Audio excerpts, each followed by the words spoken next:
For today's quick toy review, eto na! Re-review natin ang ating Jurassic World Rebirth Titanosaurus! Yeah! Another giant sa collection natin. Ha! Grabe to guys! Ang laki talaga niya. Ang ganda pa ng mga details niya. Ayan yung face niya. Yun nyo guys, oh, ganyan siya mismo kalaki. Leeg pa lang niya. Titan na talaga siya. Meron pa siya dito yung fin niya. Rubber na lang to eh. Hanggang dito yan sa may bandang tail niya. Tapos ito yung kanyang pinaka-tail. Mahaba siya talaga guys. Para sa kanyang articulation, itong mouth niya. Yan. Na-open yan. Yan yung itsura pala ng eyes niya. Ayan. Dilat na dilat. Then of course, dito is yung pinaka-connection natin. Dito na sa pinaka-neck part niya na pwedeng bumaba ng ganyan. Woo!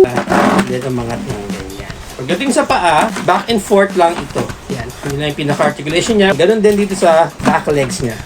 Front and back lang.